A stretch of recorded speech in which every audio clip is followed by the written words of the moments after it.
I just finished up a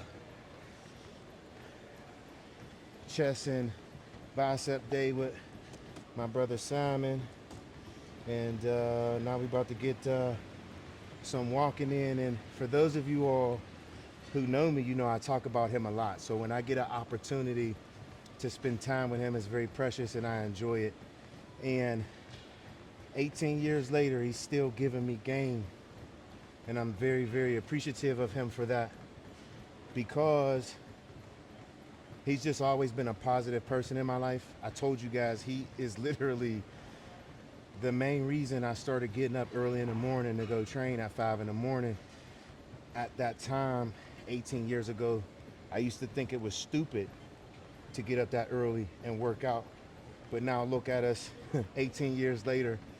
He is so much more advanced in his profession and his career than he was when I first originally met him. And likewise with myself in fitness and bodybuilding. He brought me to Oxford Athletic Club. Amazing, amazing facility. And, you know, I just want to thank you for sharing your time with me. And, you know, a lot of things that we talked about prior to training today really was very helpful for me. Coming from you, knowing you personally, knowing your trials and tribulations, and also watching you over the years, I have to give you your flowers. I've watched you battle through so many things and still remain on top, still remain humble. You know, you've always been one of those people that you treat the janitor just like the $1 million CEO. And a lot of people aren't genuine like that. And I appreciate that. Yeah, you know what I'm saying? Exactly. So if you can, just, you know, let my audience know a little bit more about who you are and how you got into the insurance business and how fitness helps you in your overall general life. Yeah. So first of all, man, super proud of you, man, that, you know, we were just talking that, you know, I've known you, we've known each other now for 18 years. Yeah. And why we've always kept in contact, I feel like I was telling you, was as many people as you come across over 18 years, it's rare to find somebody like you that I always connected with, because you have a deep soul, a deep heart, deep care for people, and a balance of still having grit and toughness. And sometimes, you know, it's hard for me to connect with people that have some toughness, but they don't have the care and the heart piece for others or for people around them.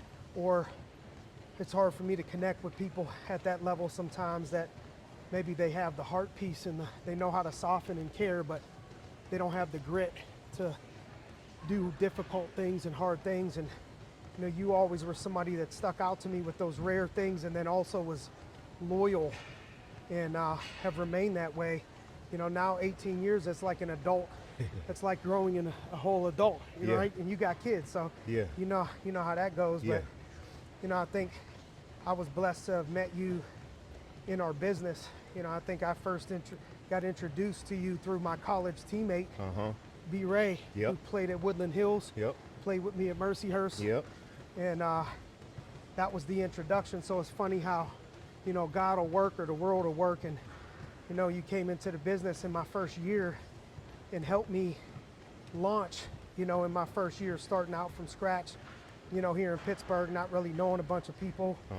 And, you know, you're talking about how the foundational things that we did in the beginning that I would always try to instill into people was mind, body, spirit early in the morning. You know, setting the tone of your day, being intentional about how you go about attacking, pouring into yourself first in order to pour into everybody else in the world. And, you know, the more people that you've got to pour into, whether it's training, other people, anytime you're giving of yourself to your family, to other people, you know, it's could be draining of your energy. Even if it's something that you love to do or people that you love, it still takes. And in order to be your best self for other people, you got to be your best self for yourself. In order to lead others, the hardest person you're always going to lead is yourself. That's a fact. It's easier to tell somebody else what to do than it is to tell yourself what to do and execute. And when you can learn how to tell yourself what to do and then execute regardless of how you feel. Because, you know, you're a professional at what you do. You could probably testify that out of 365 days in a year, not every day that you wake up do you feel your best. That's a fact. Are you the most motivated? Yeah. Are you the most positive? Are you the most happy? But if you want to make it on stage, you want to be Mr. Olympia, you want to accomplish the things that you've been able to accomplish, whatever it is out there, you got to be able to really win the days when you don't feel like it. That's where the champions are separated, is if we all get down at a 10 level when everything is great, man. Yeah. I'm getting along with my wife at home. Yeah. Everybody tells me they love me. Everything is great around me. Everything is popping. I got great energy. My joints don't hurt. Everything is perfect. We go give a 10 effort because we have a 10 attitude, 10 mood. Yeah. Everybody's going to be able to perform at that level. Where you start to separate yourself is when I wake up and I feel a 5, when the world is against me. People are saying things about me that ain't true, and things ain't perfect at home, and there's a struggle or a challenge with my children, or, you know, whatever's going on, and I show up and I bring the day a 8, 9, or a 10. Yeah. When most people would have not showed up at all. Yeah. Or they would have gave a 5, or they would have gave a 6. You know, and that's the whole thing of learning how to be a thermostat and not a thermometer. Yeah. You know, a thermometer, you know, you put that in the mouth and it tells you what your temperature is. The thermostat sets the tone, sets the tempo in the house to what we want the temperature to be. Yeah. So it might be cold, but we're gonna turn the heat up. Or it might be a little bit too high. Your ego might be feeling you. You're feeling yourself too much. Or the people that you mentoring, they're up here. We got to tone it down a little bit. Let me turn this sucker down. Y'all too high. You guys, you too hot. You feeling yourself. And being that leader to where you could have some set balance. set the thermostat Yeah. on the temperature it needs to be at. But it all starts with the temperature it needs to be at in yourself. Yes. And learning to beat yourself. And, you know, I'm learning from you today on how similar, you know, weight training is, or bodybuilding is, or fitness is to just life. Yep. You know, when you like, hey, you know, if you come in and you're intentional about what you're doing and you're writing down your goals of, all right, I did 3 sets of 8 with this weight. Next time we want to do 3 sets of 8 with another weight, 5 pounds up, and your body's going to recognize that, you know, and similar to life, you know what I'm saying? And if you hit your rep count and you hit the weight progressively going up little by little by little, your body's gonna recognize that. This is what you're telling me. And I'm like, man, as you're saying this stuff, same thing in life. You know what I mean? It's like, man, if you're intentional with your reps and sets, it's not always the amount of hours that you work in a day. Facts. It's the intention that you work in those hours. It's the intention and how hard you push in those 2 sets, those 3 sets. It's not always more. It's what is your intention behind it.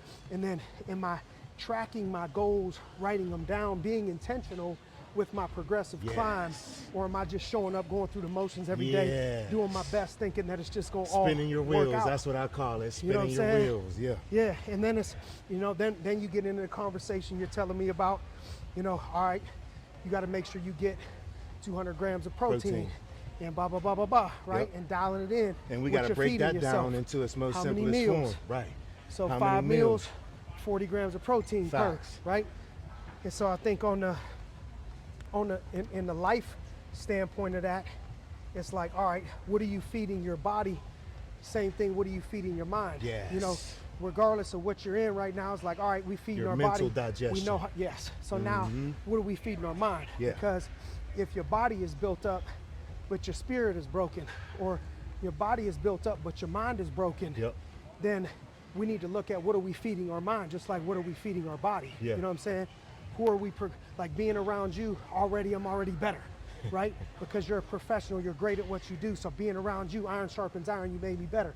Same thing mentally, it's like, all right, who are the people that I'm surrounding myself with? If I want to get better mentally, am I hanging around other people that are dragging me down, people that are pulling me down, or am I hanging with people that can bring my level up and elevate me up? But at the end of the day, we got to feed our mind intentionally. I can't wing the nutrition. If I got to go and you telling me I can't wing it. Same thing with my sets, I can't wing it. And so I got to go out there now and start saying, all right, I'm going to be intentional about what I'm putting into my body.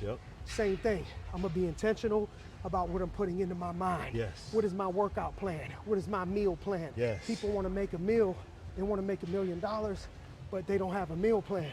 A meal plan to get big you need a meal plan for your mind. You know That's what I'm saying? And if you feed your mind, you feed your body, and you're the greatest at whatever it is that you do. Yeah. I don't care if you make plastic bottles. Yeah. If you're the 1% of the 1% and you're the best at what you do, you're gonna get paid to do whatever it is. If you make a mop, if you make plastic bottles, Yeah. whatever it is, just go out there and be the greatest at what you do. Yes.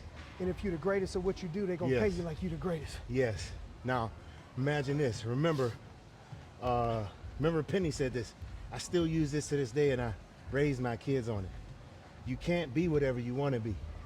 You can only be whatever you're willing to work hard for. Amen. And that's essentially what you're talking about. It's easy to say you want something.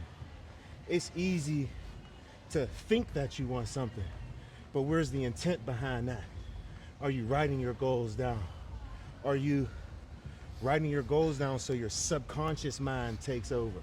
You know, I had a vision board event last week with a group of high-risk individuals, and it was so refreshing to see men have a vision, help those men put their vision down on a paper.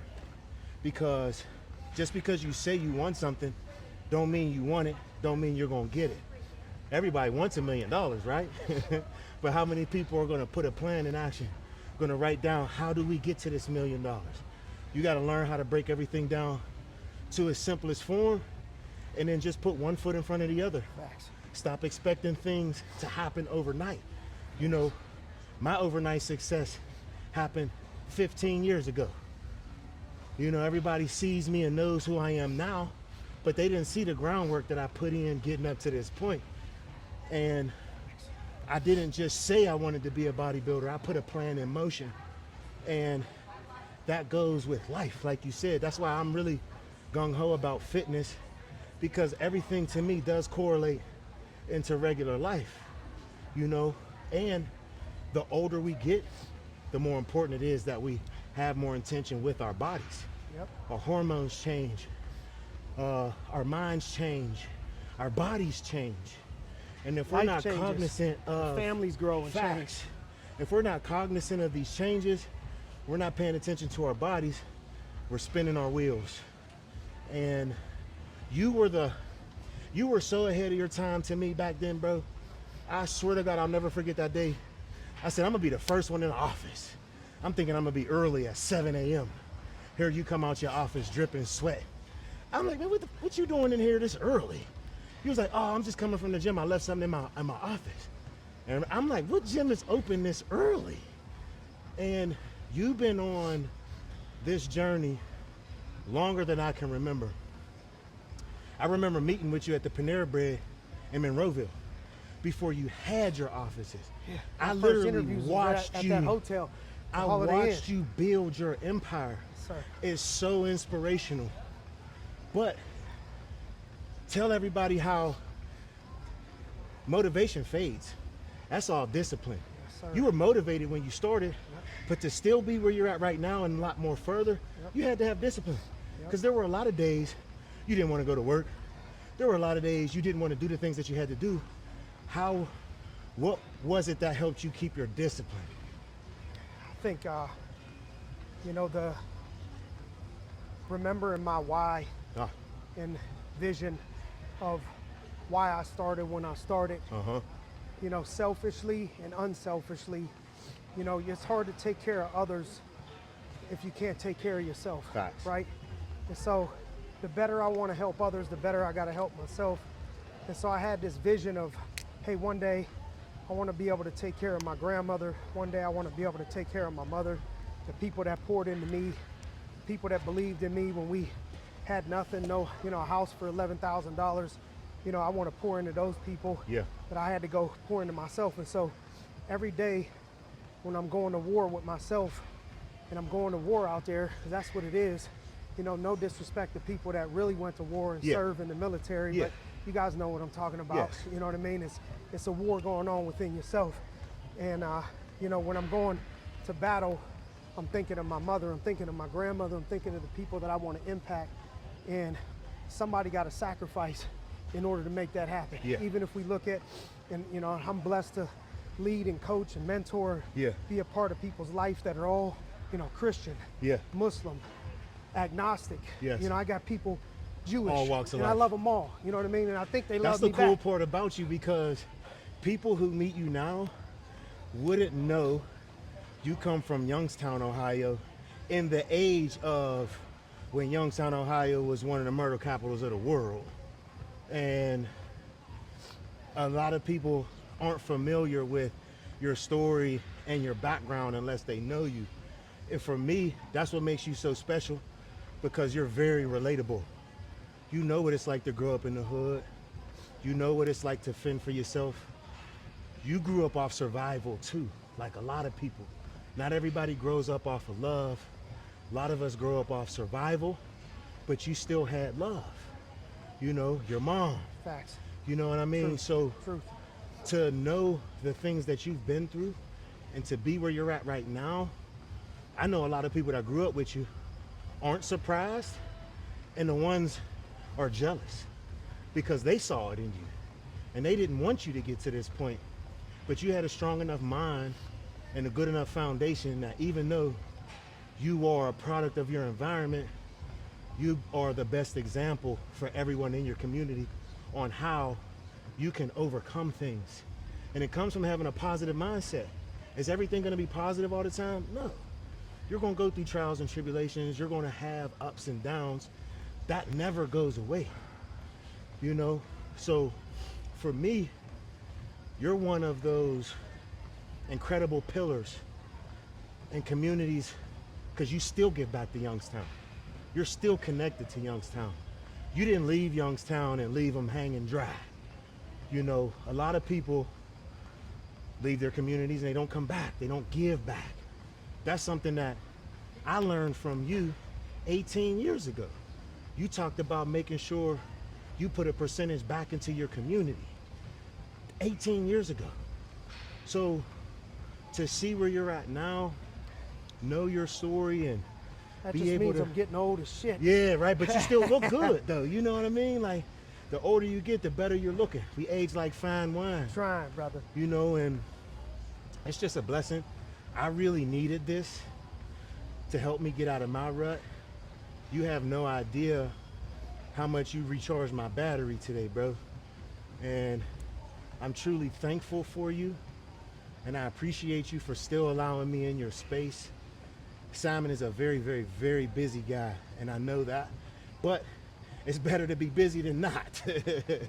You know what I mean? Especially in his line of work. But I love how he always makes time for people like myself. Real genuine person. You know, and I don't meet a lot of people like that who are in your position. You know, you, Aaron Donald. I've met quite a few people who are real public figures and are also real genuine people. You know, and to have this moment with you to talk and share a bit of your story and give us some motivation and inspiration is phenomenal. And I tell a lot of people to follow you and watch your journey, because you give jewels every day. You drop gems every day, you know, and our mental digestion is just as important as our physical digestion. Yes, facts. You know, we have to control what we see. We have to control what we allow our minds to digest, just like we have to control what our bodies digest. Yes. You know, because you can look great on the outside and be messed up on the inside. Yes. You know? Facts. So things like this. As iron sharpens iron, so one man sharpens another. Right? And then I think people, you know, wrapping up, just people, you could always look at somebody else's life and think, man, my life is all jacked up, and this person, you know, they got it all figured out. In my experience, man, 99.9% of people are going through things maybe different, maybe the same, but going through things that you have no idea that they're going. It ain't all sunshine and rainbows, you know. You ain't perfect, I'm not perfect, nobody's perfect, man. Everybody got their own thing going. But one thing I know is, you know, I'm training my daughter right now, and I'll leave you with this, and I learned this from somebody, but you know, my daughter's 10 and she was asking me for, can I get a phone? She's gonna be 11, to where I could text and call you and this and that. So making her work. And one of the things we're doing is on a weekly basis, she has we have themes of things that she got to focus on and grow in and work on. And week 6, we ain't on it yet. But week 6, I got prepped for her that the whole week, it's going to be hard for me because I don't speak negativity over my kids, over my family. All week, me, her brothers, while she dances, while she tries to grow and practice in what she does, we're going to be shouting out negativity all week. And I'm going to teach her how to block out the noise. So I already started, hey, you train right now, go ahead, do flips, do your exit, do everything you do. And you too small. You ain't pretty. Hey, let's invite everybody to the party, but not her. Let's not invite her to the party. She ain't cute. She sucks. You know what I mean? All week. And I want you to practice with that and learn how to block out the noise because I think she's going to be great in what she does. Every parent wants that for their kid. But I know in my experience, no matter what it is, if you're going to be great, if you're going to be a 1%er, if you're going to be the best in your craft, you're going to have critics, haters, naysayers. And I'm going to teach her young on how to block out the noise, block out the negativity, the things that don't matter. Stay in your place, stay focused on what you can control, putting one foot in front of the other, staying locked in as a professional, blocking out the noise and not responding, not feeling the need to clap back and argue back with somebody. That's so true. And teaching early how to go fly high and stay up there with the Eagles. And that's not what only I want to leave everybody with. Not only giving your kids the things that you wish you had physically, materialistically, but mentally. That's dope. 100. That's dope. 100. I love that. Yes, sir. Appreciate you having me, man. Likewise, appreciate man. I appreciate you allowing me. Yes, I appreciate you allowing me to hang with you, get this workout in, man, and get some of that good energy from you, man, and that knowledge, man. I really appreciate you.